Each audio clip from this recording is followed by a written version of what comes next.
다 같이 임례송 하심으로 하나님 앞에 영과 진리로 예배드리겠습니다.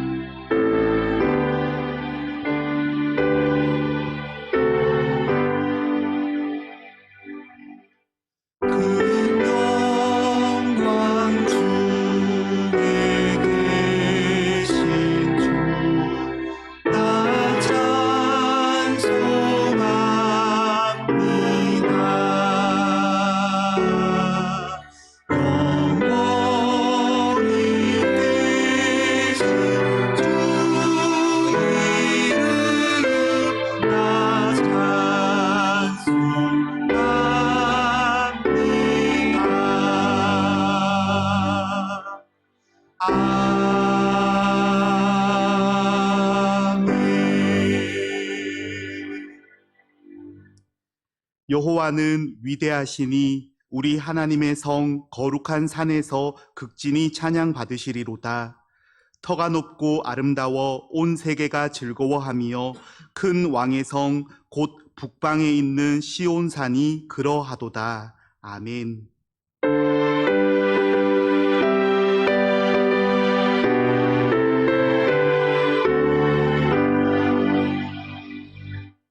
사랑과 은혜의 하나님 아버지, 마음과 정성을 다해 예배하오니 이 예배를 받아 주옵소서. 우리의 죄를 대속하시기 위해 쏟으신 예수님의 보혈이 이곳에 가득하게 하시고 구원의 은혜가 강단을 통해 강물처럼 흐르게 하여 주옵소서. 보혜사 성령님께서 친히 우리 마음에 함께 하심으로 힘과 능력을 주옵소서. 예배를 통해 우리의 영혼이 거듭나게 하시고 새 힘과 용기를 얻어서 슬픔도 두려움도 넉넉히 이길 수 있도록 강건하게 변화시켜 주옵소서. 언제나 우리와 함께 하시며 승리하게 하시는 예수님의 이름으로 기원하옵나이다. 아멘.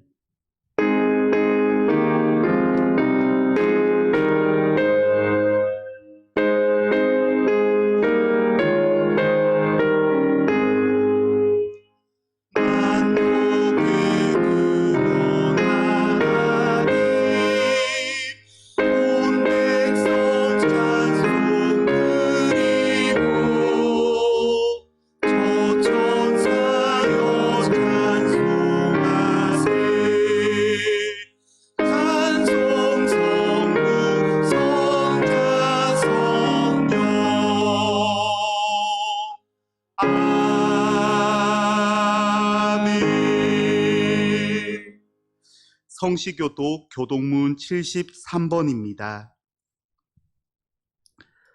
보라, 내가 새 하늘과 새 땅을 창조하나니 이전 것은 기억되거나 마음에 생각나지 아니할 것이라. 너희는 내가 창조하는 것으로 말미암아 영원히 기뻐하며 즐거워할지니라.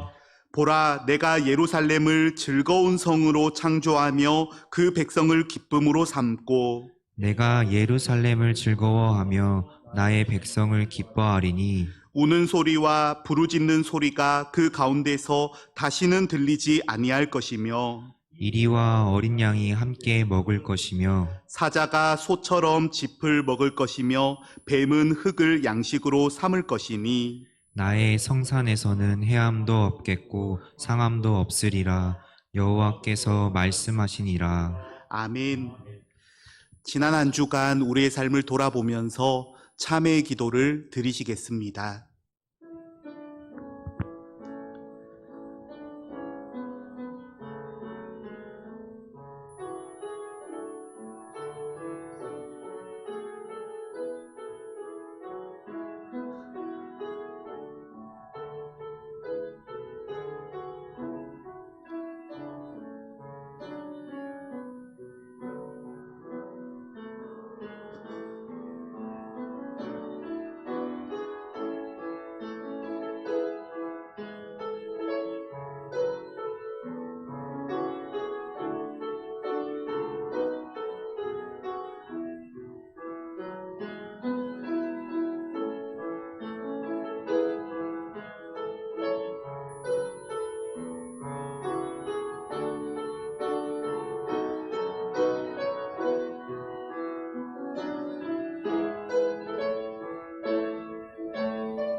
창조주 하나님 아버지, 하나님께서는 우리의 앉고 일어섬을 아십니다. 우리의 생각을 아시고 우리의 말을 알지 못하시는 것이 하나도 없으십니다. 그런데 저희들은 하나님을 두려워하지 않고 말과 생각과 행동으로 많은 죄를 지었습니다. 사람도 하나님도 모를 거라 여기며 은밀한 중에 죄를 지었습니다. 교우들과 함께 있을 때는 거룩한 모습 같았으나 세상 속에서 주님의 제자인 것을 숨기며 죄악을 즐기며 살았습니다. 예배를 드릴 때에는 회개하면서도 세상으로 나가면 같은 죄를 반복하였습니다. 주님, 우리를 불쌍히 여겨 주옵소서. 주님, 우리가 살아계신 주님 안에서 살아가게 하옵소서. 우리의 모든 죄를 용서하여 주옵소서. 예수님의 이름으로 참회하며 기도드립니다. 아멘. 사죄의 확신의 말씀입니다. 내가 높고 거룩한 곳에 있으며 또한 통회하고 마음이 겸손한 자와 함께 있나니 이는 겸손한 자의 영을 소생시키며 통회하는 자의 마음을 소생시키려 함이라. 아멘. 사도신경으로 신앙 고백 드리겠습니다. 나는 전능하신 아버지 하나님 천지의 창조주를 믿습니다. 나는 그의 유일하신 아들 우리 주 예수 그리스도를 믿습니다. 그는 성령으로 잉태되어 동정녀 마리아에게서 나시고 본디오 빌라도에게 고난을 받아 십자가에 못 박혀 죽으시고 장사된 지 사흘 만에 죽은 자 가운데서 다시 살아나셨으며 하늘에 오르시어 전능하신 아버지 하나님 우편에 앉아 계시다가 거기로부터 살아있는 자와 죽은 자를 심판하러 오십니다. 나는 성령을 믿으며 거룩한 공교회와 성도의 교제와 죄를 용서받는 것과 몸의 부활과 영생을 믿습니다. 아멘.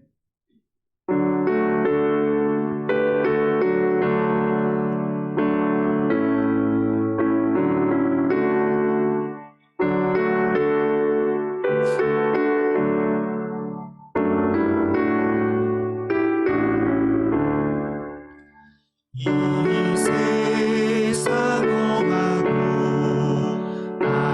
아비로 약하나 늘 기도 힘쓰면 큰 권능 얻겠네.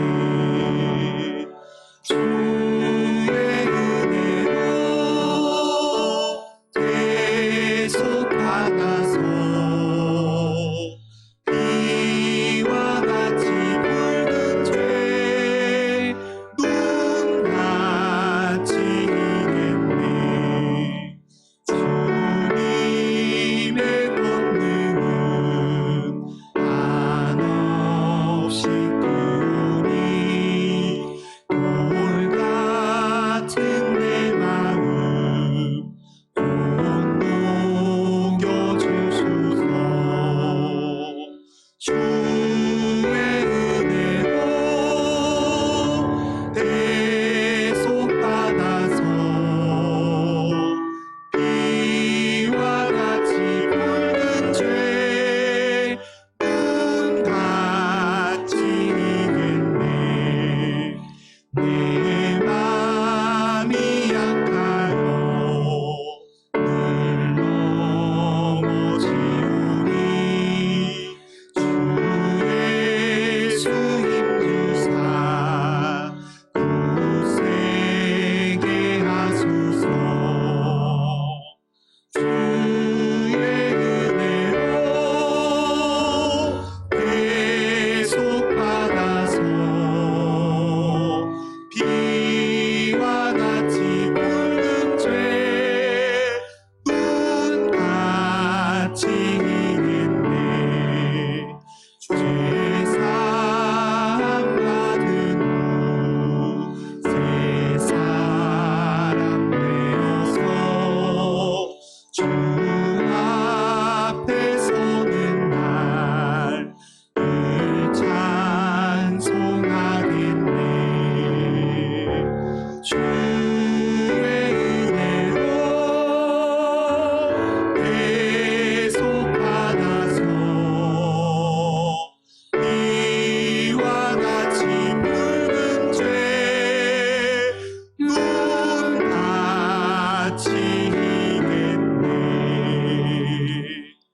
아멘.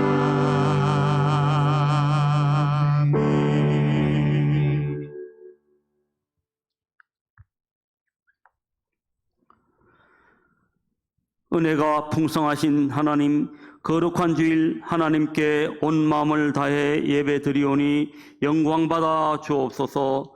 저희들 주의 성전에 모여 찬송하며 함께 식탁의 교제를 나누고 싶은 마음 간절하지만 코로나19로 인한 위험으로부터 이웃의 생명과 사회적 책임을 다하고자 각 처소에서 예배드리오니 어디서든지 하나님을 향한 간절한 마음으로 정성을 다하여 예배드리게 하옵소서. 오랜 동안 성전에 모이지 못하고 흩어진 상태가 지속됨에 따라 저희들의 신앙이 해이해질까 염려되오니 늘 주여 견고한 믿음의 반석 위에 설 수 있도록 지켜주옵소서. 저희들의 믿음을 굳건히 하기 위해 늘 신실하신 하나님의 은혜를 신뢰하며 기도와 말씀으로 무장하게 하옵소서. 저희들의 삶이 예수님을 사랑하고 예수님의 성품을 닮아가는 삶이 되게 하여 주옵소서. 무엇보다 코로나19 재확산의 위기 앞에서 우리 한국 교회가 예수님의 마음을 품고 세상의 아픔을 보듬고 섬겨야 함에도 그러지 못하고 오히려 세상의 지탄이 되어 하나님의 마음을 나쁘게 한 것 회개하오니 용서하여 주옵소서. 은혜로우신 하나님, 주의 선하심과 인자하심으로 지금까지 가능제일교회를 지켜주심을 감사드립니다. 주신 사명을 감당하도록 인도하여 주셔서 우리 교회가 하나님의 나라를 위한 복음의 씨앗이 되어 지역을 섬기며 많은 사람들을 구원의 길로 인도하며 하나님의 이름을 드높이며 하나님이 기뻐하시는 교회가 되도록 저희들을 사용하여 주옵소서. 저희들 주의 교회를 섬기는 새로운 일꾼을 세우고자 계획을 합니다. 하나님의 뜻에 합당한 신실한 일꾼들이 세워지게 인도하여 주옵소서. 사랑의 하나님, 이 시간 예배를 통하여 우리들의 믿음이 더욱 든든히 서가게 하옵소서. 오늘도 예배를 위해 영상을 준비하며 여러 모양으로 봉사하는 손길들에게 하늘의 기쁨과 이 땅의 형통함의 은혜가 있게 하옵소서. 다음 세대를 이어갈 교회학교 어린 학생들이 예수님과의 인격적인 만남을 통해 말씀으로 잘 양육되어 장차 교회와 나라를 위해 선한 영향력을 미치며 기이 쓰임받는 믿음의 일꾼으로 자라게 하옵소서. 코로나19의 위험으로부터 우리 교회에 연로하신 어르신들을 지켜주시사 강건케 하옵시고 육신의 질고로 병상에 계신 성도들을 위로하시고 회복시켜 주옵소서. 군복무 중에 있는 주의 청년들이 빛의 자녀답게 믿음 안에서 그리스도의 군사가 되게 하옵소서. 열악한 환경 가운데서 또 땅끝까지 주의 복음 들고 수고하시는 선교사들의 열정에 하나님의 나라가 확장되게 하옵소서. 역사를 주관하시는 하나님, 이 나라 이 민족을 긍휼히 여겨주시고 구원하여 주옵소서. 코로나19의 재확산으로 고통받는 이 땅의 백성들을 이루하사 속기 종식되게 도와주옵소서. 태풍과 수해로 삶의 터전이 파괴되어 어찌할 바를 몰라하는 이재민들이 다시 일어설 수 있도록 힘과 용기를 더하여 주옵시고 하나님의 위로와 평안의 은혜를 더하여 주옵소서. 보수와 진영 논리로 대립하고 있는 가슴 아픈 일이 이 백성들 가운데 있사오니 하나님을 믿는 우리 그리스도인들에게 서로를 품을 수 있는 넉넉한 마음을 주옵시고 이 땅에 하나님의 공의와 정의가 강물처럼 흐르게 하옵소서. 남북으로 분단되고 강대국의 틈바구니에 살아가는 이 민족에게 하나님이 주신 지혜로 다시는 전쟁의 위험이 없고 진정한 평화의 시대가 되도록 은혜를 베풀어 주옵소서. 우리나라가 하나님 편에 서서 하나님을 경외하는 나라 되게 하여 주옵소서. 이 시간 단위에 세우신 담임 목사님, 하나님의 말씀을 대언하실 때 성령께서 함께하사 영육 간의 강건함을 주옵소서. 말씀 받는 우리의 마음밭이 옥토가 되어 말씀의 씨앗이 뿌려질 때 치유와 회복의 역사가 있게 하사 한 주간 그리스도인으로서 승리하는 저희들 되게 하옵소서. 우리를 죄에서 구원하신 우리 구주 예수님의 이름으로 기도드립니다. 아멘.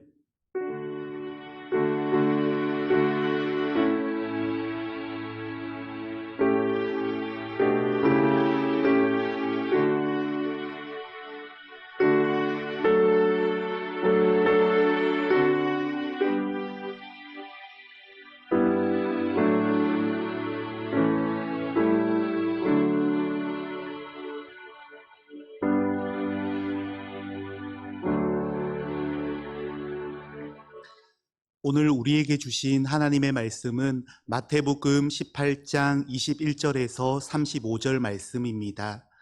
마태복음 18장 21절에서 35절 말씀입니다. 그때 베드로가 나와 이르되 주여, 형제가 내게 죄를 범하면 몇 번이나 용서하여 주리이까? 7번까지 하오리이까? 예수께서 이르시되 내게 이르노니 7번뿐 아니라 7번을 70번까지라도 할지니라. 그러므로 천국은 그 종들과 결산하려 하던 어떤 임금과 같으니 결산할 때에 10,000달란트 빚진 자 하나를 데려오매 갚을 것이 없는지라. 주인이 명하여 그 몸과 아내와 자식들과 모든 소유를 다 팔아 갚게 하라 하니 그 종이 엎드려 절하며 이르되 내게 참으소서, 다 갚으리이다 하거늘 그 종의 주인이 불쌍히 여겨 놓아 보내며 그 빚을 탕감하여 주었더니 그 종이 나가서 자기에게 100데나리온 빚진 동료 한 사람을 만나 붙들어 목을 잡고 이르되 빚을 갚으라 하매 그 동료가 엎드려 간구하여 이르되 나에게 참아 주소서, 갚으리이다 하되 허락하지 아니하고 이에 가서 그가 빚을 갚도록 옥에 가두거늘 그 동료들이 그것을 보고 몹시 딱하게 여겨 주인에게 가서 그 일을 다 알리니 이에 주인이 그를 불러다가 말하되 악한 종아, 내가 빌기에 내가 내 빚을 전부 탕감하여 주었거늘 내가 너를 불쌍히 여김과 같이 너도 내 동료를 불쌍히 여김이 마땅하지 아니하냐 하고 주인이 노하여 그 빚을 다 갚도록 그를 옥졸들에게 넘기니라. 너희가 각각 마음으로부터 형제를 용서하지 아니하면 나의 하늘 아버지께서도 너희에게 이와 같이 하시리라. 아멘.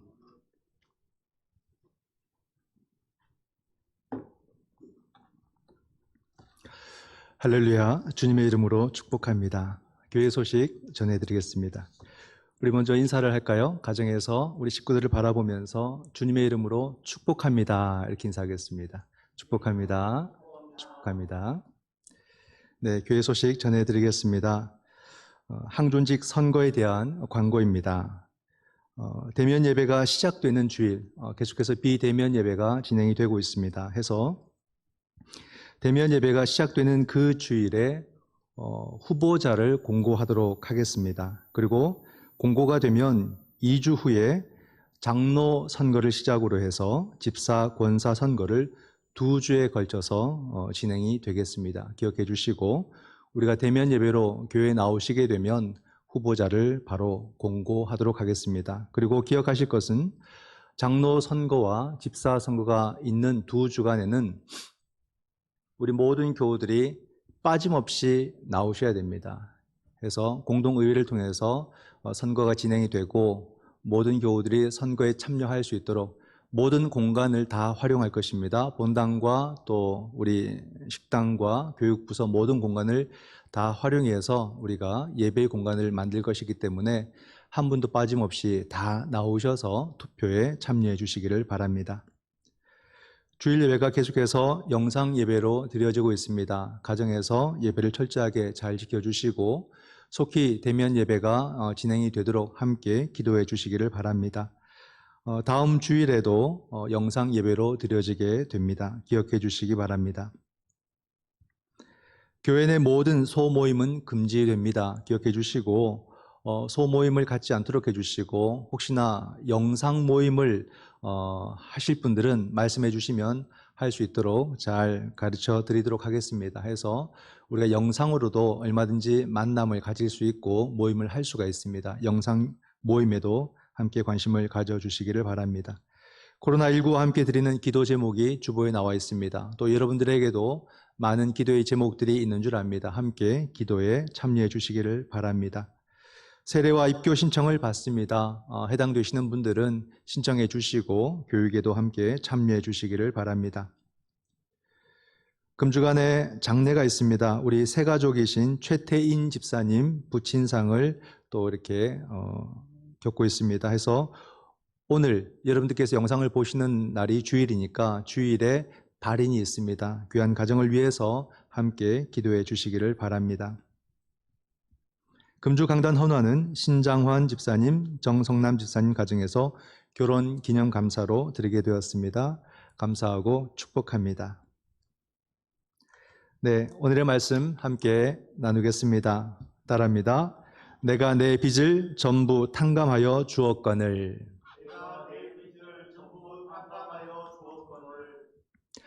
네, 말씀을 시작하면서 먼저 질문으로 시작을 해보려고 합니다. 혹시 자기 자신을 생각하면서 나는 누군가를 잘 용서하는 사람인가? 또는 나는 누군가에게 내가 잘못했을 때에 용서를 늘 잘 구하는 사람인가? 한번 생각해 보시기 바랍니다. 용서라는 말은 참 좋은데 생각보다 우리가 용서를 잘 못하고 또 용서를 잘 구하지 못하는 것 같습니다. 우리 삶에는 늘 많은 문제들이 일어나죠. 우리가 공동체 속에서 살아가지 않습니까? 가정과 또 교회와 직장과 사회 속에서 늘 공동체를 이루면서 살아가게 됩니다. 여러 사람들과 함께 어울려서 살아가다 보니까 많은 일들이 일어나게 되고 또 그 속에서 또 우리는 불미스러운 일들도 경험을 하게 됩니다. 다툼도 갈등도 일어나게 되죠. 그럴 때마다 우리는 용서라는 것이 우리에게 큰 중요한 주제가 되는 것 같습니다. 그래서 우리는 또 보면은 문제를 잘 일으키는 것 같아요. 다툼도 아픔도 갈등도 잘 만드는 것 같습니다. 근데 그런 것에 비해서 용서를 잘 하지 못하고 또 용서를 잘 구하지 못하는 것이 우리들의 모습이 아닌가 그런 생각도 하게 돼요. 어떻습니까, 여러분? 우리는 싸움은 많이 하는 것 같습니다. 다툼도 갈등도 많이 하는 것 같습니다. 그런데 그만큼 용서를 하면서 사는가 또는 내가 잘못했을 때 용서를 구하면서 사는가 이 문제는 또 다른 것 같습니다. 우리가 우리의 삶의 문제를 풀어가면서 이 용서라는 주제를 좀 더 깊이 생각하고 이 문제를 좀 잘 할 수 있어야 되겠다 그런 생각도 하게 되거든요. 갈등을 일으키는 사람들은 늘 갈등을 일으키는 것 같습니다. 물론 우리 모두에게 다 해당되는 이야기인데 이것이 우리에게 습관처럼 배어서 다툼과 갈등들이 자주자주 일어나게 되고 그러나 이것을 풀어가는 것은 참 우리에게 미숙한 또 훈련되지 못한 우리들의 모습이다. 옛날 한국교회는 그런 좋은 말이 있었습니다. 모이면 기도하고 흩어지면 전도하자 그런 말이 있었죠. 근데 이것이 변질되어서 오늘날은 어떻게 바뀌었을까?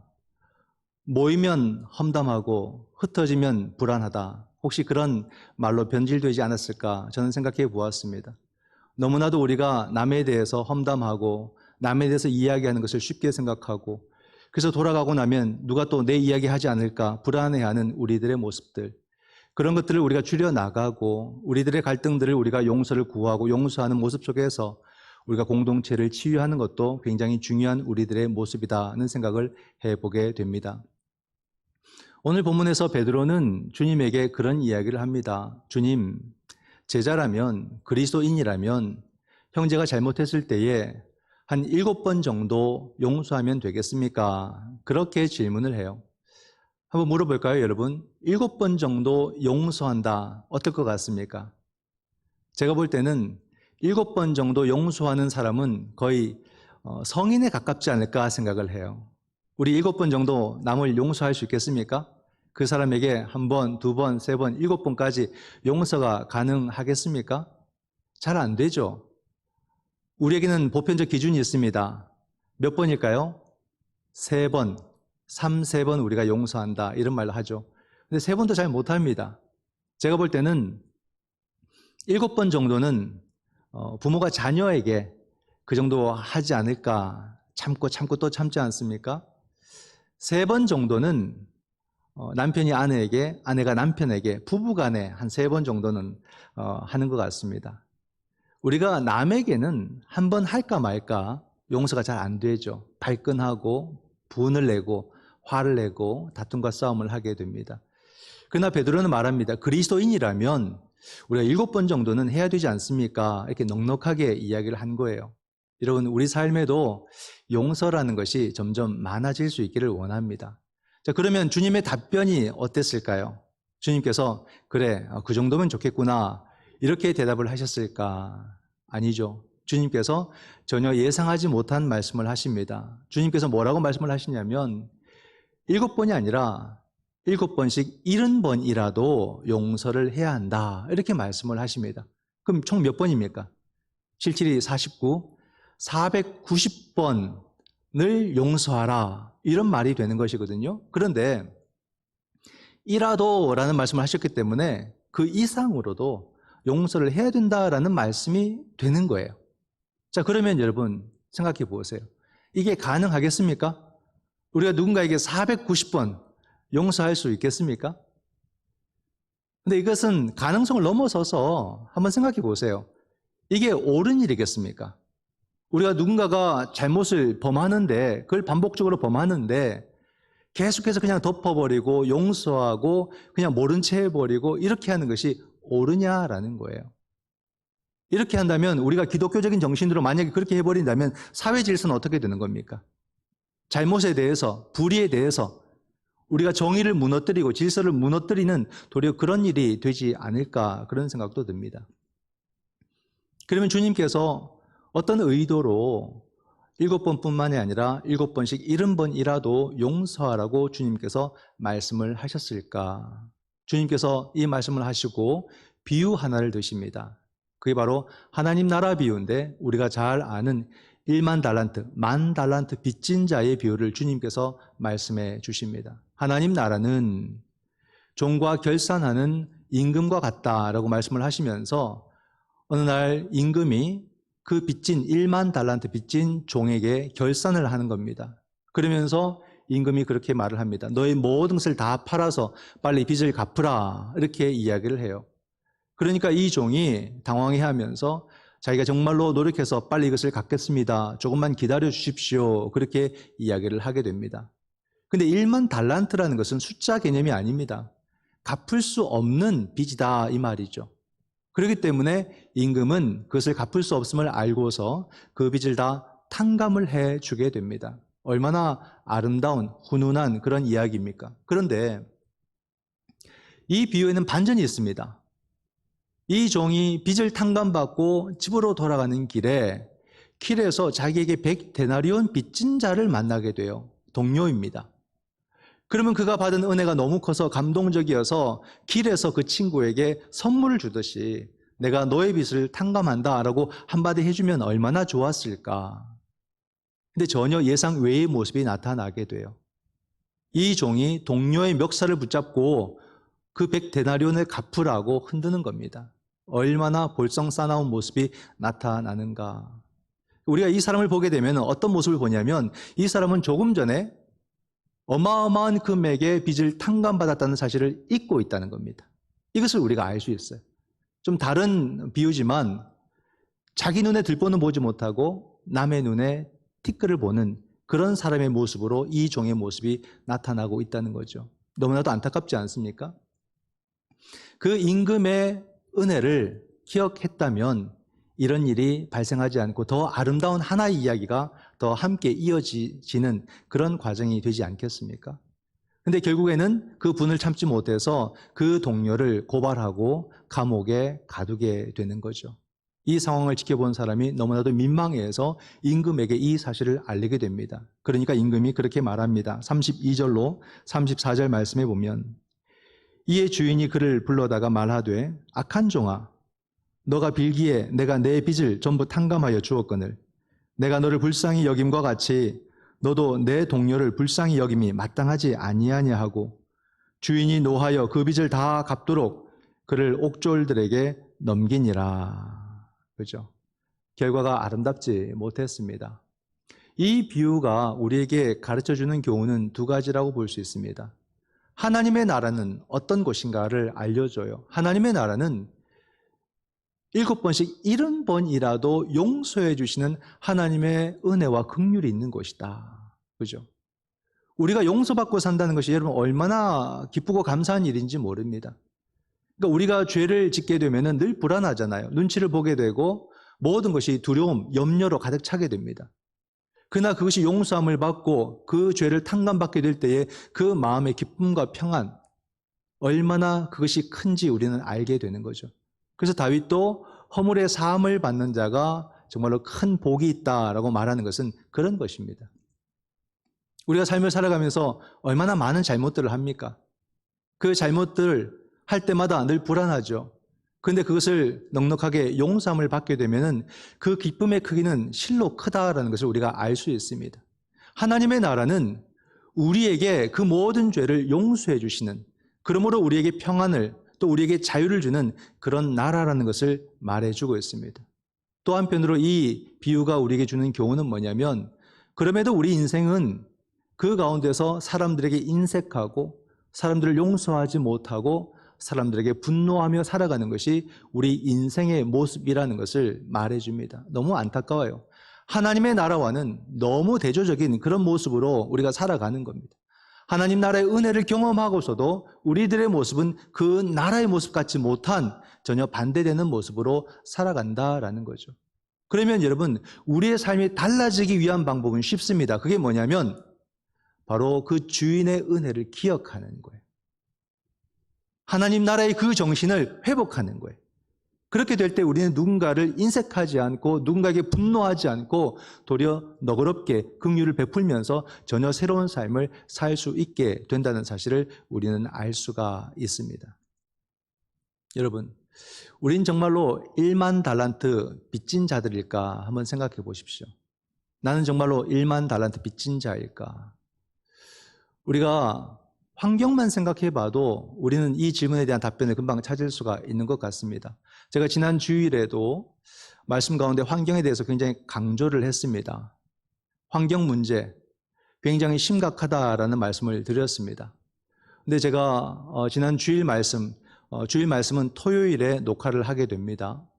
영상을 녹화하고 토요일 저녁에 뉴스를 이렇게 보는데 그 뉴스에 초대 손님이 나왔습니다. 그 누구냐면 전 국립기상과학원장이 나와서 같이 이렇게 인터뷰를 하는 장면이 나와요. 근데 그 대화 속에서 저는 제 설교 속에서 환경을 설교했는데 그 설교가 지나치거나 결코 과장되지 않았다는 것을 확인할 수가 있었습니다. 어떤 이야기를 했냐면 지금 환경 파괴가 어느 정도냐면 임계점에 다다랐다 이렇게 이야기를 했습니다. 즉 이 선을 이제 넘어서면 우리가 어떻게 회복할 수 없는 단계까지 왔다 이렇게 보는 거예요. 그렇기 때문에 지금 기후변화로 인해서 재앙 정도, 이렇게 홍수가 내리거나 장마가 길어지거나 아니면 여러 가지 태풍이 올라오거나 그 정도 수준이 아니라 문명이 몰락할 지경까지 왔다 그렇게 이야기를 했습니다. 굉장히 심각한 단계예요. 그러니까 유럽에서는 지금의 문제를 해결하기 위해서 이 경제적인 문제, 이 팬데믹의 문제를 해결하기 위해서 바로 환경에 접근을 하지 않습니까? 1000조라는 예산을 세워가지고 이 문제를 해결하고자 시도를 하는 겁니다. 우리나라도 이 문제를 해결하기 위해서 녹색 성장이라는 이 주제를 가지고 또 문제를 해결해 가는 것입니다. 우리 또한 여러분 이 문제를 심각하게 생각하고 우리 가정 속에서 환경의 문제를 우리가 더욱더 잘 실천해 나가는 것이 굉장히 필요합니다. 내가 무엇을 실천할까? 그것을 우리는 구체적으로 세워서 이 문제를 풀어가야 되는 거예요. 그럼 여러분 이것은 반대로 한번 생각해 보십시오. 우리는 지금까지 하나님께서 만들어 놓으신 이 피조세계, 우리의 힘과 우리의 노력이 아닌 하나님이 거저 주신 이 세계를 마음껏 누려온 거예요. 지나치게 누려온 겁니다. 이것만 보더라도 우리는 1만 달란트 빚진 자의 삶이라는 것을 충분히 알 수가 있어요. 이걸 우리는 거저 마음껏 누리면서도 우리의 마음은 어땠냐면 더 누리지 못해서 짜증내고 불평하고 화를 냈던 겁니다. 더 가지지 못해서, 더 누리지 못해서 100데나리온, 나의 작은 손해도 보기 싫어서 우리는 사람들에게 인색하고 사람들에게 화를 내는 그런 삶을 살았다라는 말입니다. 이런 모습을 보게 되면 우리의 처지는 감옥에 갇히기에 딱 알맞는 그런 처지다라는 것도 알 수 있게 되는 거죠. 여러분, 우리가 어떤 삶을 살았던가 이걸 돌아보면요, 1만 달란트 그 이상의 빚을 이 땅 가운데 지고 살았고 하나님에게 그 빚을 지고 산 사람들이다라는 것을 우리는 충분히 알 수가 있습니다. 그러면 여러분, 이 1만 달란트 빚진 자의 이야기는 어떤 이야기일까? 그건요, 그 누군가의 이야기가 아니라 예수 그리스도와 우리의 이야기입니다. 나의 이야기입니다. 바로 우리는 주님으로부터 죄 사함을 받았다는 것이 1만 달란트 빚을 탕감받았다라는 이야기예요. 그럼 성경이 말하는 죄는 무엇입니까? 환경을 파괴하고 또래 욕심부리고 윤리적으로 죄를 짓고 이런 죄가 아닙니다. 바로 근원적인 죄죠. 하나님과 단절되고 하나님과 분리되는 것이 죄라고 성경은 말합니다. 근데 사람들은 하나님과 분리가 되니까 다른 방법을 찾는 겁니다. 율법을 열심히 행함으로써 자기의 생명을 지키고 자기 생명을 완성할 수 있다고 사람들은 다른 길을 찾은 거예요. 이게 원죄거든요. 율법의 길을 찾았다는 것은 유대인들을 말하는 것이 아닙니다. 바로 이 땅 가운데서 자기 힘으로 자기 삶을 살고 자기 힘으로 자기 생을 완성하려고 하는 모든 인생들의 삶의 모습을 이야기하는 거예요. 오늘도 마찬가지입니다, 여러분. 이렇게 자기 힘으로 자기 인생을 살아가던 그런 사람들의 모습 속에서 우리에게 주어진 신조어들이 있습니다. 그 말들이 뭐냐면 우리가 잘 아는 금수저, 은수저, 아빠 찬스 이런 말들이에요. 이게 어떻게 연결되는 이야기일까요? 보십시오. 자기 힘으로 자기 인생을 성공하기 위해서 사람들은 얼마나 노력하는지 모릅니다. 그런데 그 노력이 너무나도 지나쳐서 자기 자식의 인생까지도 부모가 다 책임져야 된다는 생각으로 살아가는 거예요. 이게 얼마나 비성서적이고 얼마나 원죄의 모습인가를 우리는 알아야 됩니다. 경제인들은 두말할 것도 없겠고요. 지금 TV에서 정치인들끼리 싸우는 모습을 보세요. 그 싸움의 내용을 보면 정치인들도 자녀의 삶을 부모가 책임지겠다라는 그런 모습 속에서 이런 싸움들이 시작이 되는 겁니다. 근데 웃긴 것은 뭐냐면 다 똑같은 사람들이죠. 똑같은 사람들끼리 막 옳으네 틀렸네 이렇게 하면서 싸우고 있는 모습을 볼 때 너무나도 안타까워요. 근데 그들의 싸움의 이면에는 어떤 마음들이 있냐면 지금 내가 모욕을 당하고 인격으로 수치를 받는 것은 잠깐이라고 생각하고 돈은 영원하다고 생각하는 겁니다. 이런 부끄러움은 한 달, 두 달 지나면 사람들은 다 잊는다고 생각을 하는 거예요. 그러나 돈은 남아있다는 거죠. 우리 마음속에 이런 것들이 많습니다, 여러분. 이것으로 내 자녀와 손들을 내가 다 책임질 수 있다는 그런 죄된 마음들을 갖는다는 거죠. 근데 가만히 보십시오. 그리스도인들도 그렇게 살아갑니다. 우리의 마음에도 다 그런 마음들이 있다는 거예요. 얼마나 안타깝습니까? 다 닮아 있어요. 근데 성경은요, 그걸 바로 죄라고 말합니다. 죄. 그것이 바로 죄다. 하나님 없이 살아가는, 하나님 없어도 살 수 있다고 생각하는 그것이 죄다라는 겁니다. 근데 이 1만 달란트 빚을 탕감받았다는 이야기는 뭡니까? 우리는 예수 그리스도로 말미암아 더 이상 그런 삶을 안 살아도 된다는 것을 우리에게 말해주는 거예요. 우린 자기 힘이 아니라 하나님의 은혜로 살아갈 수 있고 하나님의 은총으로 우리의 생명이 주 안에서 완성될 수 있다는 것을 우리에게 보여주는 이야기이거든요. 이게 얼마나 아름다운 이야기인가, 그죠? 여러분, 용서함을 받는다는 것, 용서받은 자에게 가장 큰 은혜, 가장 큰 복은 뭘까요? 자기의 짐을 내려놓는 것, 빚을 내려놓는 것이 전부일까? 그것은 시작이라고 봅니다. 용서받은 자가 누리는 가장 큰 은혜는 저는 용서하는 법을 배웠다는 거예요. 이게 정말로 큰 것이 아닌가. 우리는 누군가를 용서하기 참 어렵습니다. 그런데 우리는 갚을 수 없는 은혜를 경험하고 나면 그 용서의 기쁨과 감사가 무엇인지를 알게 되고 이젠 누군가를 용서하는 그 놀라운 일을 하게 된다는 거예요. 사랑받아 본 사람이 사랑하는 거 아니겠습니까? 용서받아 본 사람이 용서하는 거예요. 늘 두렵고 짓눌리고 떨리는 그런 삶 속에서 용서함을 받게 될 때 어떤 자유함이 내게 있는지를 경험하고 나니까 내가 누군가를 용서하면 그 사람이 어떤 기쁨과 자유를 누릴지 아니까 우리는 기쁘게 용서하는 겁니다. 그리고 그 기쁨을 같이 누리는 거죠. 이게 바로 용서하는 법을 배우게 될 때 우리는 바로 예수 그리스도의 삶을 배우게 된다는 것을 알 수 있습니다. 우리가 누군가를 용서한다는 것은요, 여러분, 예수님과 운명을 같이 하는 거예요. 주님이 그런 삶을 우리에게 보여주셨고 우리가 그런 삶을 통해서 다시 주님을 경험할 수 있다라는 사실입니다. 그럼 좀 더 구체적으로 한번 생각을 해볼까요? 용서한다는 게 뭘까? 용서한다는 게 뭘까? 490번을 용서하는 것일까? 다시 묻습니다. 1만 달란트 빚을 탕감받았는데 정말로 우리도 490번 이상의 용서를 하고 사는 것이 이제 그리스도인의 삶이다라는 것을 말하는 것일까요? 그렇게 되면 정말로 이 사회의 질서는 어떻게 됩니까? 죄가 만연한 도리어 그런 삶이 되지 않겠습니까? 죄에 대해서 잘못에 대해서 그것을 분명하게 묻게 될 때에 질서가 세워지는 것인데 과연 성경이 말하는 그 용서함이라는 것은 무엇일까라는 것입니다. 여러분, 성경은요 더 엄격합니다. 잘 아셔야 돼요. 절대 죄를 아름답게 미워하지 않습니다. 죄를 죄가 아닌 것처럼 그렇게 해석하지도 않습니다. 재미있는 것은요, 오늘 본문 말씀 바로 위를 한번 보세요. 집에서. 거기는 형제가 범죄하면 어떻게 해야 되는지가 나옵니다. 정확하게 그 죄를 묻고 해결하라고 이렇게 나와 있습니다. 어영부영 넘어가지 말라는 거예요.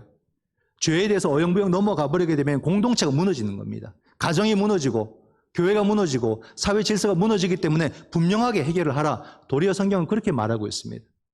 우리는 용서하라는 말씀도 성경에서 볼 수 있지만 죄를 지었으면은 교회 오지 말고 돌아가서 문제 해결하고 오라고 성경은 그렇게 말해주고 있습니다. 그냥 하나님 앞에서 자기 마음만 이렇게 그냥 풀고 가지 말고 들어오기 전에 먼저 가서 사과하고 배상하고 그리고 돌아와서 예배를 드리라라고 성경은 가르친다는 말이에요. 그리스도인들이 여러분 어물쩍 실수하는 게 뭔지 아십니까? 분명 사람에게 잘못하고 죄를 지어놓고 하나님께 회개한다는 거예요. 그리고 끝내버립니다.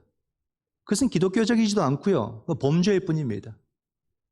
우리는 분명히 그 누군가에게 가서 자기의 잘못을 사과하고 배상을 하고 그리고 하나님 앞에 간절히 기도하고 그런 삶으로 돌아가지 않는 것, 이것이 그리스도인의 삶이라는 거예요. 용서란 말이 아름답지만 이것이 얼마나 엄격한 말인지 알아야 됩니다. 용서를 하고 용서를 구하는 것이 삶에 얼마나 중요한지를 다시 한 번 더 우리는 깨달아야 돼요, 여러분. 우린 역사 속에서 이것을 정말로 뼈저리게 경험하지 않습니까? 그죠? 나치 시대 때를 한번 생각해 보시죠. 나치 정권. 1차 대전이 끝나고 독일에서 끔찍한 일이 벌어지거든요. 전쟁에 대한 모든 부분들을 배상을 해야 되는데 그것을 갚을 길이 없으니까 유대인들의 재산을 빼앗습니다. 대부분의 경제적인 어떤 그런 부분을 유대인들이 차지하고 있기 때문에 8, 90%나 돼요. 독일에서도. 그들을 홀로코스트, 대량 학살을 해버리는 겁니다. 근데 독일은 어떻습니까? 지금도 나치 정권에 부역한 사람들을 찾아서 책임을 묻고 있습니다. 선명하게, 분명하게. 그리고 지금도 사과하고 회개하고 있어요. 이게 독일의 자세입니다. 이것을 흐리멍텅하게 할 수 없다는 거죠. 역사는 분명하게 기억하고 있기 때문에 그냥 지나칠 수 있는 그런 문제가 아니라는 겁니다. 반면에 여러분, 한일 관계를 한번 보십시오. 왜 사사건건 부딪히고 왜 우리 역사는 진보하지 못합니까? 왜 우리 관계는 한 걸음도 나아지지 않아요? 정확한 사과가 없기 때문에 그래요. 배상도 사과도 없습니다. 역사의식이 없는 그 몇몇 정치인들끼리 그냥 자기들끼리 합의를 한 거예요. 그리고서는 뭐라 말합니까? 불가역적. 그런 말을 왜 붙입니까? 뭔가 떳떳하지 못하기 때문에 아무도 손 못 대게 불가역이라는 말을 붙이는 거예요.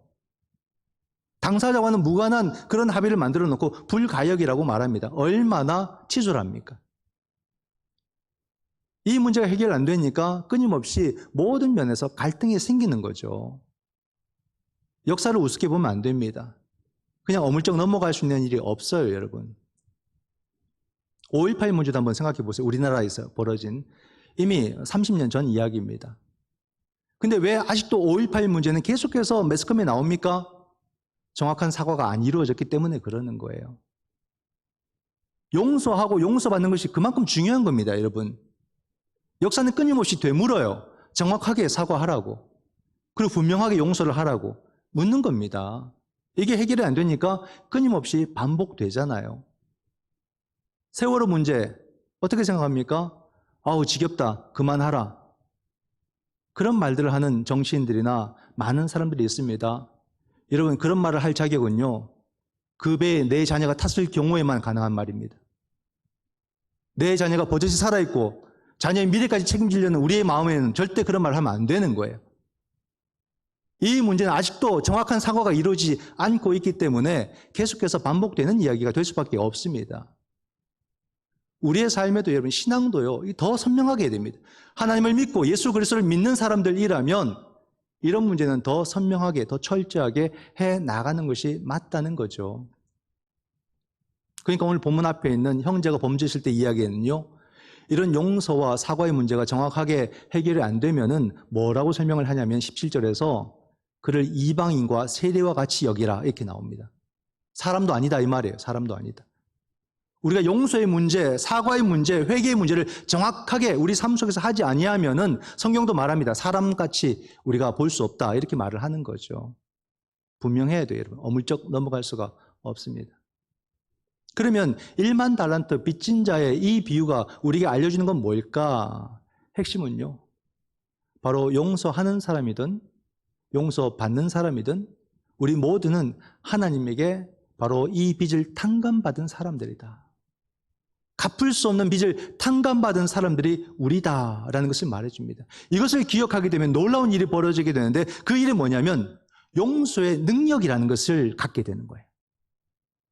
이 은혜가 우리에게 주는 것은 용서의 능력이에요. 그렇게 될 때 우리는 누군가가 나에게 용서를 구할 때에 이 능력으로 그 사람을 감싸게 되는 겁니다. 하나님의 사랑에 휩싸여서 그 연약한 자, 그 부족한 자를 감싸게 되는 거예요. 이 능력에 휩싸이게 되면 나의 부족함에 대해서 진정으로 회개하게 되는 겁니다. 용서를 구하게 되는 거예요. 그것도 능력이라는 말이죠.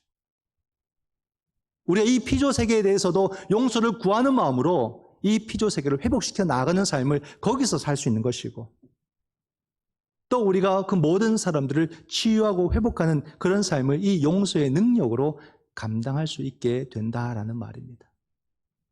그러니까 이 말씀이 우리에게 가르쳐 주는 것은요. 하나님의 그 놀라운 은혜를 반드시 기억하라 이 말입니다. 기억하라는 거예요. 그 기억이 우리의 삶을 어떻게 만들어주는가? 내가 누군가를 용서할 수 있을까? 놀라워요, 여러분. 내가 생각하지 못했던, 내가 경험하지 못했던 놀라운 방법이, 놀라운 시간이 내게 주어져서 그 사람을 용서하는 그런 내 모습을 발견하게 될 것입니다. 어떻게 내가 이 사람을 용서할 수 있을까 했는데 어느 순간 정말로 그 사람을 내가 감싸고 있는 모습을 발견하게 될 것이에요.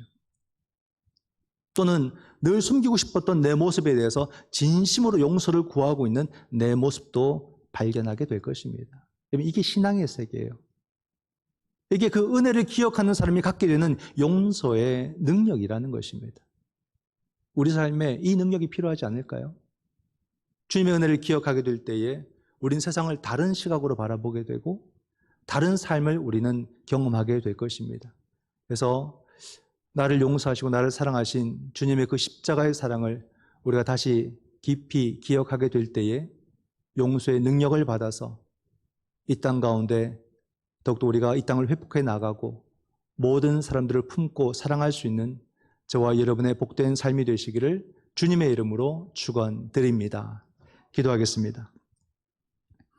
사랑의 아버지 하나님, 은혜를 감사합니다. 우리는 먼저 용서받은 자인데 그 사실을 잊어버리고 우리는 얼마나 남을 미워하고 남을 불평하고 남을 싫어하고 남과 다투기를 우리는 얼마나 쉽게 생각했는지요. 주님, 우리의 모습을 용서해 주시고 더욱더 은혜를 입고 받은 자로서 사람과 세상을 바라보며 우리의 할 바를 온전히 감당할 수 있도록 성령 하나님 도와주시옵소서. 용서를 구할 시간 속에서는 철저하게 용서를 구하고 용서를 해야 할 시간 속에서는 그 긍휼의 은혜로 그 능력으로 모든 것을 용서할 수 있는 우리의 삶이 되게 하여 주시옵소서. 우리 주께 감사하오며 예수님의 이름으로 기도드립니다. 아멘. 다 같이 봉헌하시겠습니다.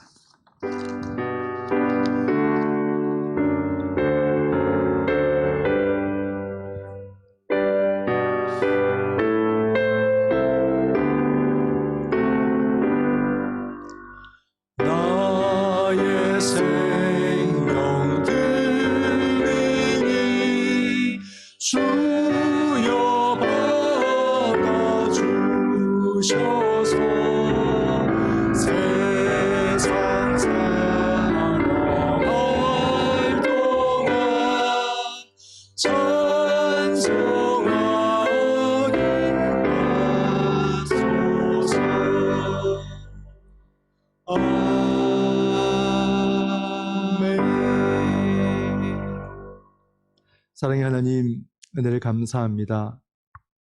용서를 받았기에 또 기회를 얻고 또 이렇게 사명을 감당하게 되었습니다. 용서를 받았기에 우리는 많은 열매를 또다시 거두게 되었습니다. 그 은혜 너무나도 감사하여 거룩한 예물 기도하며 구별하여 드리오니 우리의 감사의 고백을 받아 주시옵소서. 예물 또다시 아버지 하나님, 용서를 구하는 자들을 돕고 또 용서하는 곳에 아름답게 쓰여지는 복음의 도구가 되게 하여 주시옵소서. 정말로 우리 주님께서 쓰시는 귀한 믿음의 예물이 되기를 원하옵나니 우리 주여 이 예물을 기뻐 받아 주시옵소서. 예물들의 모든 손길들과 그 마음들을 다 기억해 주셔서 이런 어려운 상황 속에서도 그 예물을 기쁜 마음으로 구별하여 드려오니 우리 주여 그 삶의 자리가 주 안에서 보호받고 주 안에서 인도받는 은총의 자리가 되게 하여 주시옵소서. 가장 큰 은혜는 우리의 연약함을 날마다 용서받는 내 삶의 자리가 되기를 원합니다. 우리의 삶이 어떠한 시간이 있다 할지라도 우리 주님 앞에 기도할 때마다 용서받는 복된 자리가 되게 하여 주시옵소서. 우리의 가정도 주 안에서 용서함을 얻고 새로워지게 하시고 우리의 직장도 우리의 삶의 자리도 주 안에서 용서함을 받아서 새로운 시간으로 도전할 수 있도록 성령 하나님 도와주시옵소서. 그리스도의 그 용서의 긍휼의 은혜에 휩싸여서 용서의 능력으로 우리 모든 이웃들을 능히 사랑할 수 있고 받아들일 수 있는 우리의 믿음의 그릇이 되게 하여 주시옵소서. 이 사회와 이 땅과 이 세계가 너무나도 힘들어하고 있습니다. 우리 주여 우리를 불쌍히 여기셔서 우리의 모든 어긋난 것들을 고쳐주시고 또다시 하나님이 만드신 이 모든 피조 세계를 위해서 우리 모두가 함께 노력하고 또 일구어 나가 하나님의 나라를 세우게 될 때 이 환경의 문제도 속히 개선될 수 있도록 은혜를 더하여 주시옵소서. 우리 주께 감사하옵고 예수님의 이름으로 간절히 기도드립니다. 아멘.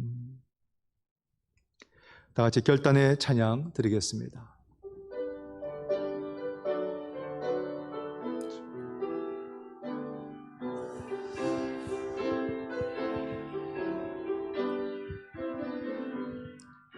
그 선하님의 고요히 감사하여 그 놀라운 평화를 누리며 나 그대들과 함께 걸어가네. 나 그대들과 하늘을 여네. 주께서 밝히신 작은 촛불이 어둠을 헤치고 타오르네. 그 빛에 우리 모두 하나 되어 온 누리에 비추게 하소서. 아멘. 그 선한 힘이 우리 감사시니 믿음으로 일어나리 기대하네. 주 언제나 우리와 함께 계셔. 하루 또 하루 그 선한 힘이 우리를 감사하시니 그 선한 힘이 우리를 감사시니 믿음으로 일어나리 기대하네. 주 언제나 우리와 함께 계셔. 하루 한 번 더 고백합니다. 그 선한 힘이 우리를 감사하시니 그 선한 힘이 우리 감사시니 믿음으로 일어나리 기대하네. 주 언제나 우리와 함께 계셔. 하루 또 하루가 주 언제나 우리와 함께 계셔. 주 언제나 우리와 함께 계셔. 하루 또 하루가 하루 또 하루가 하루 또 하루가 늘 새로워. 아멘. 지금은 우리 주 예수 그리스도의 크신 은혜와 아버지 하나님의 놀라우신 사랑과 성령 하나님의 위로교통 하나 되게 하심이 1만 달란트 탕감받은 죄인임을 결코 잊지 않고 그 용서의 은혜가 너무나도 커서 그 은혜가 주시는 용서의 능력으로 하나님이 지으신 모든 피조 세계를 온전히 사랑하고 내 이웃을 내 몸처럼 사랑하기를 원하는 이 귀하고 복된 주의 백성들과 저들의 모든 가정과 삶의 자리 위에 또한 신음하는 이 땅의 교회와 이 모든 사회와 나라와 민족 위에 지금부터 영원토록 함께 하시기를 간절히 축원하옵나이다. 아멘.